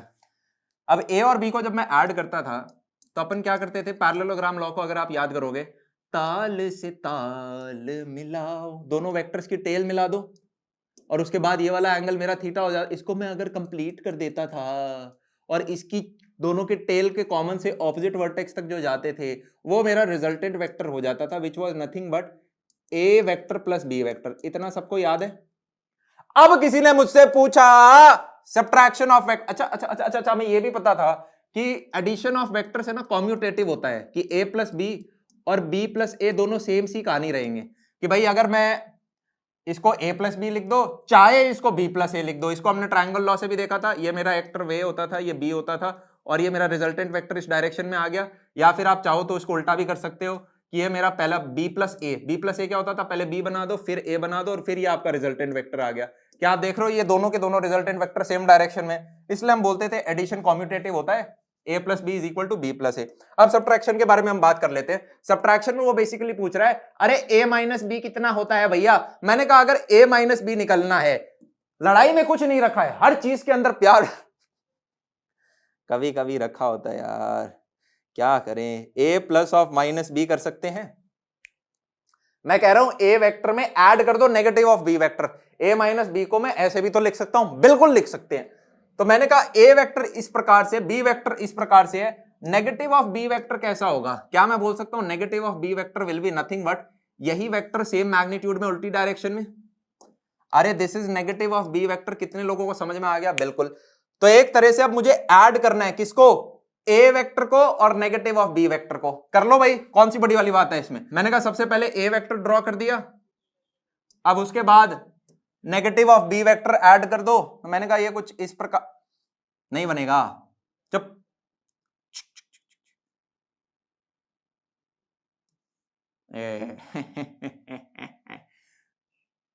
ये नेगेटिव ऑफ b वेक्टर बना दिया मैंने, बहुत बढ़िया। तो this is a vector, this is negative of b vector, और अब पैरेललोग्राम लगा दो क्योंकि ऐड ही तो कर रहे हैं। तो ये जो निकल के आ गया है मेरा resultant, this resultant is nothing but a minus B vector. क्या चीज समझ में आ गई? तो एक तरह से जो हमने एडिशन सीखा था उसी के साथ बस एक थोड़ा सा खिलवाड़ करके हमने सब्ट्रैक्शन ऑफ वेक्टर भी सीख लिया, बहुत ही बढ़िया। अब मुझे बताओ, आपने a माइनस बी तो ड्रॉ कर लिया, ये रिजल्टेंट वेक्टर आ गया। अगर मुझे कोई बोले b माइनस ए क्या होगा, तो क्या a माइनस बी और b माइनस ए सेम होंगे? नहीं, ड्रॉ करके देखते हैं, पता करते हैं। मैंने कहा अगर b माइनस ए निकालना है, क्या मैं इसको लिख सकता हूं this is nothing but b vector plus of negative of a vector? हाँ भैया बिल्कुल सही बोले। अब मैंने कहा नेगेटिव ऑफ a वेक्टर क्या है, बेसिकली b वेक्टर तो मेरा ये था, पर नेगेटिव ऑफ a वेक्टर का मतलब है ये उल्टी डायरेक्शन में, this is negative of a vector. अब इसको बनाओ पैरेललोग्राम लॉ से, तो मैं बोल सकता हूं कि यार ये तो हो गया मेरा b वेक्टर और ये हो गया मेरा नेगेटिव ऑफ a वेक्टर, और इन दोनों का अगर आप रिजल्टेंट बनाओगे ठक ठक ठक ठक ठक ठक ठक ठक ठक ठक, तो ये मेरा रिजल्टेंट आना चाहिए। This resultant is nothing but my b minus a vector.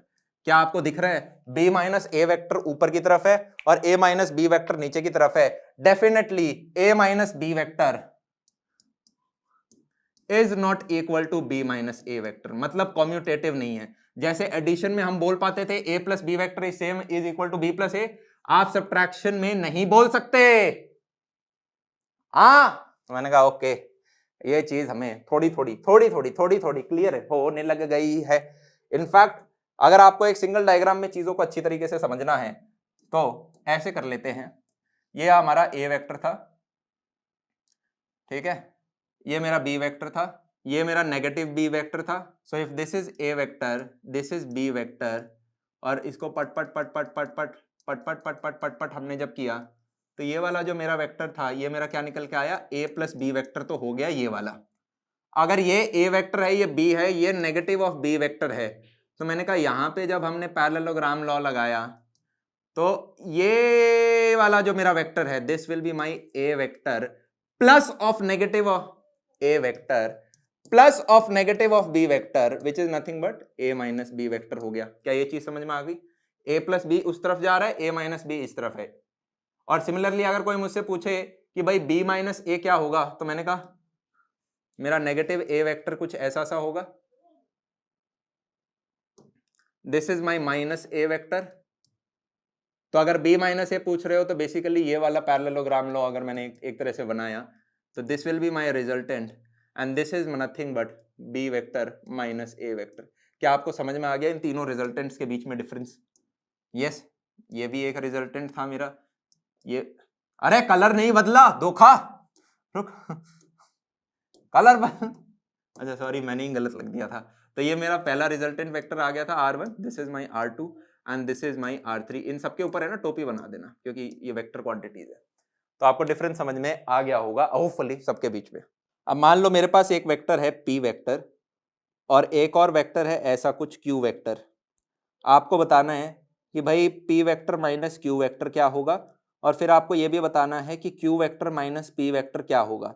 ये आपको फाइंड करने हैं, ड्रॉ करने हैं। ड्रॉ करना स्टार्ट कर देते हैं। मैंने कहा सबसे पहले क्या मैं बोल सकता हूं p minus Q this is nothing but p vector plus of negative of minus q vector.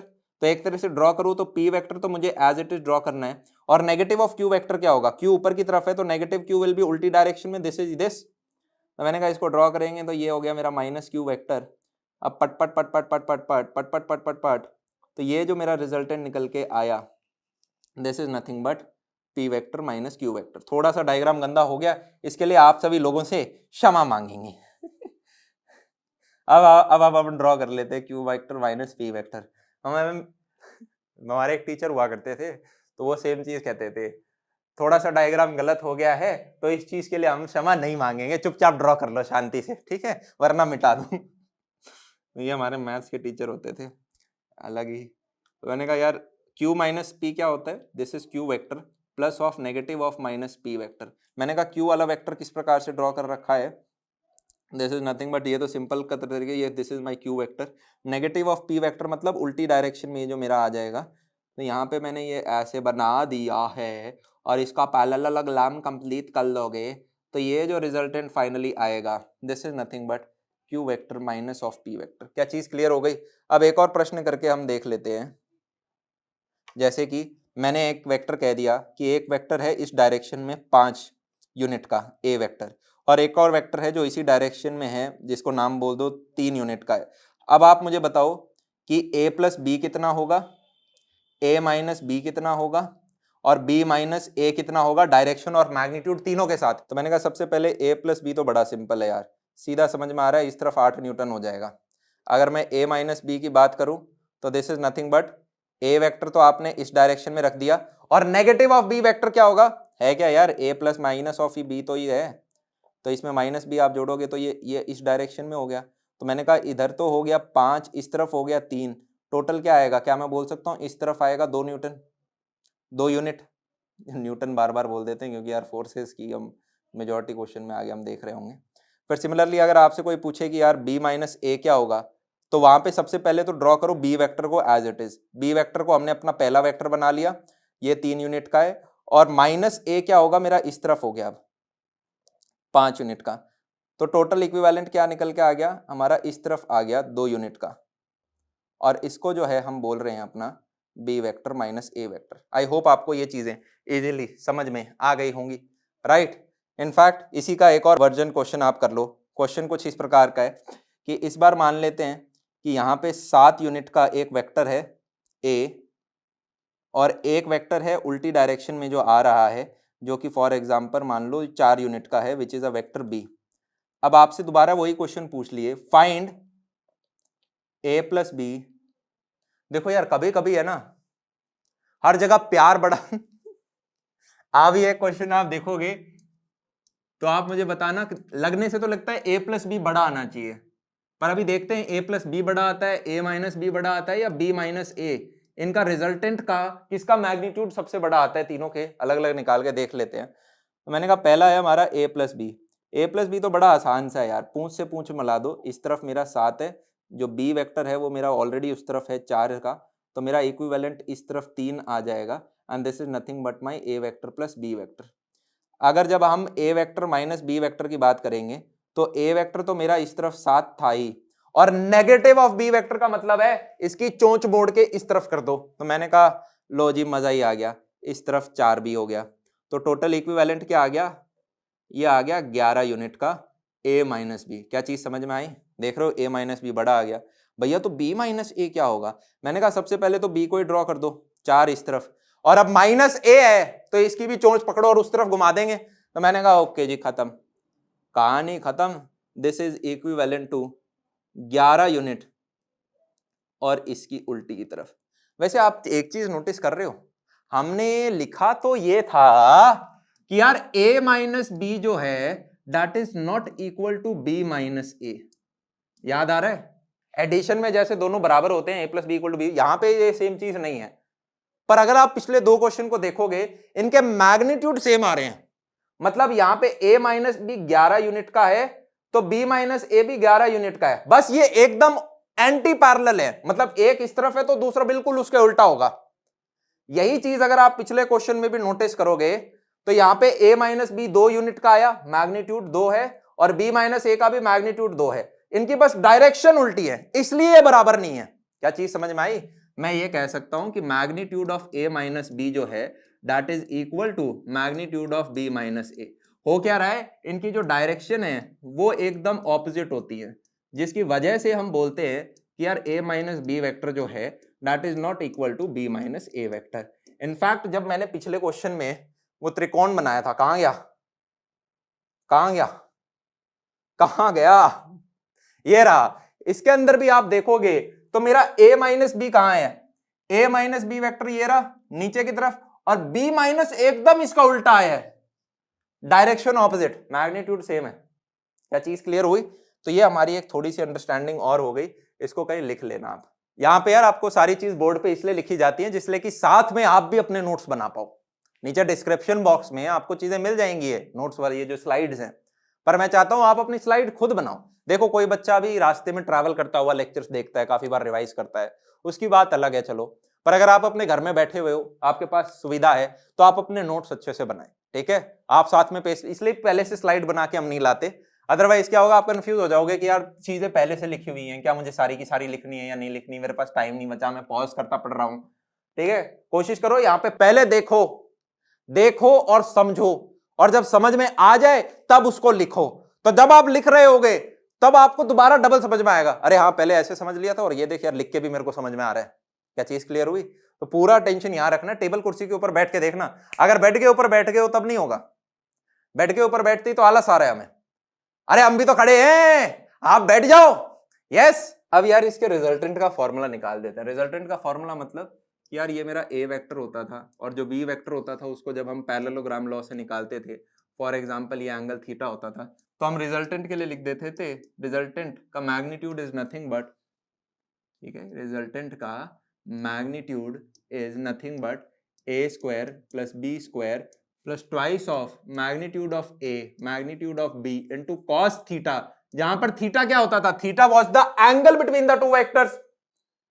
अब जब हम a माइनस बी की बात करते हैं, क्या मैं बोल सकता हूं इसको हमने एक तरह से एडिशन की तरह ही तो दिखा दिया था कि a वेक्टर में मैं नेगेटिव ऑफ b वेक्टर का एडिशन कर रहा हूं, तो क्या मैं एक तरह से कह सकता हूं कि यार इसको पकड़ के एक बार नीचे ले आते हैं थोड़ा सा, क्या मैं कह सकता हूं कि यार negative of b vector was nothing but this thing. Yes, अगर ये एंगल थीटा है तो ये वाला एंगल कितना होगा, क्या मैं बोल सकता हूं दिस इज 180 माइनस थीटा।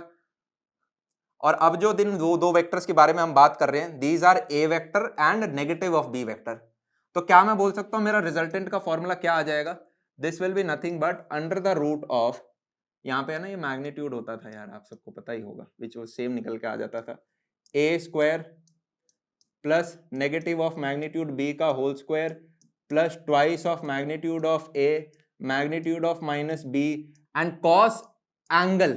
यहां पर एंगल क्या होगा उसके बारे में बात करते हैं, मुझे ये बताओ एंगल क्या होगा, angle will be 180 minus theta, क्योंकि अब जो दो वेक्टर की बात हो रही है वो a वेक्टर और b नेगेटिव b वेक्टर है। अब थीटा मत लिख देना, इन दोनों वेक्टर के बीच में जो एंगल है वो 180 माइनस थीटा है, तो मैं यहां पे लिख सकता हूं this is nothing but 180 minus theta.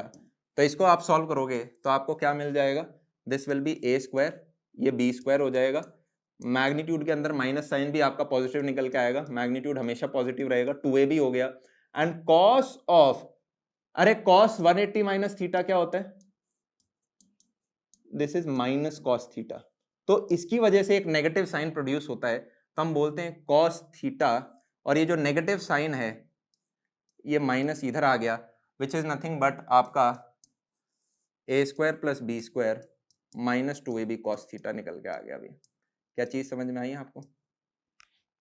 तो जब सब्ट्रैक्शन हो रहा होगा तो आपका जो फॉर्मूला है रिजल्टेंट निकालने का वो ये हो जाएगा, minus 2ab cos theta, minus 2ab cos theta. ये थीटा कौन सा एंगल है? इस वाले एंगल की बात हो रही है, पर जब हमने यहां पे फॉर्मूला लगाया था ये कौन सा एंगल था? This has to be the angle between the two vectors. चीज क्लियर है? इनफैक्ट देखो यार, ये ना समझ की बात है, कल को अगर मेरे को एक व्यक्ति क्वेश्चन कह देता है कि यार मेरे पास एक वेक्टर है ए, एक वेक्टर है बी, और ये वाला एंगल 60 डिग्री है, रिजल्टेंट बताओ क्या निकालें? तो मैं सीधा बोल सकता हूँ, एक तो या तो आप जो मैंने पीछे फॉर्मूला निकाला वो निकाल लो, माइनस 2ab cos 60 लिख सकते हो आप, ये आपने पिछले पेज पे निकाला। या फिर आप ये भी कह सकते हो कि यार मैं तो वही एडिशन वाला फॉर्मूला ही यूज करूंगा, कि भाई मैं बोलूंगा रिजल्टेंट इज इक्वल टू, हम बात जिन वेक्टर्स की बात कर रहे हैं वो एक ए वेक्टर है और दूसरा नेगेटिव ऑफ बी वेक्टर है। ए वेक्टर कुछ इस प्रकार से, नेगेटिव ऑफ बी वेक्टर जो है वो कुछ इस प्रकार से, इन दोनों के बीच में जो एंगल होता है वो 180 माइनस 60 होगा, विच इज नथिंग बट 120 डिग्री। तो सीधा आप वही एडिशन वाला फॉर्मूला लगा दो, plus 2ab cos of 120 degree. अब जैसे ही आप cos ऑफ 120 डिग्री करोगे, दिस इज नथिंग बट अपने आप में -1/2, तब भी आपका सेम आंसर आएगा, और आप नेगेटिव वाला रिजल्टेंट का फॉर्मूला यूज करोगे तब भी सेम आंसर आएगा। तो कॉन्सेप्ट समझ में आना चाहिए, आप कोई सा भी यूज करो बेस्ट है, ठीक है? बस ध्यान रखना, ये यूज करते हो तो this angle theta is a और बी के बीच का एंगल, और अगर आप नॉर्मल यूज करते हो तो याद रखना ए और नेगेटिव बी का वेक्टर एडिशन वाला यूज करना है। चीज क्लियर? अब ट्राइंगल लॉ का मैं एक और यूज आपको दिखाता हूं। जैसे मान लो यहाँ पे क्या है यार, हम अपने बेस स्ट्रॉन्ग कर रहे हैं, तो एक चीज को कई बार ड्रॉ करेंगे उसको, पर हर एक बार है ना कुछ सीख रहे होंगे। ए वेक्टर है, बी वेक्टर है, अब हमें पता है कि यार इसका रिजल्टेंट क्या आता था, पैरेललोग्राम लॉ अगर आप लगाते थे तो हम यहाँ से जाते थे और ये वाला जो वेक्टर होता था, this was vector was nothing but A vector plus B vector, resultant आ जाता था। अब मुझे बताओ, कलर का ध्यान रखो, अगर ये मेरा ए वेक्टर है और मैं इस चोंच से यहां तक एक वेक्टर बना देता हूं और इसको मैं बोल देता हूं x, क्या बोल देता हूं? x। अब मैंने कहा A vector plus x vector, triangle law बनता हुआ दिख रहा है, ए वेक्टर, इसकी पूंछ के आगे मैंने एक और सर लगा दिया x वेक्टर, तो ये वाला जो वेक्टर है ये मेरा रिजल्टेंट वेक्टर होना चाहिए। This resultant vector is nothing but basically my b vector. तो मैं कह सकता हूं a plus x vector is equal to my b vector, x vector is nothing but b vector minus a vector. कितने लोगों को समझ में आया? ये जो x है this is nothing but b vector minus a vector मैंने जोड़, अरे हाँ या ना? इसी डायग्राम के अंदर ट्राइंगल लॉ की वजह से मैंने आपको बता दिया b माइनस ए वेक्टर ये रहा। और अगर मैं यहीं पे कलर बदल दूं और मैंने कहा कि इस ऊपर वाली चोट से नीचे वाले तक अगर मैं एक वेक्टर बना दूं और इसको मैं बोल दूं y, और दोबारा ट्राइंगल लॉ लगाओ, क्या ये प्लस ब्लू वाला vector should be equal to A वाला वेक्टर? दोबारा देख लो, b वेक्टर ये मेरा फर्स्ट वेक्टर हो गया और इसके सर से मैंने एक और वेक्टर डाला, this is my y vector.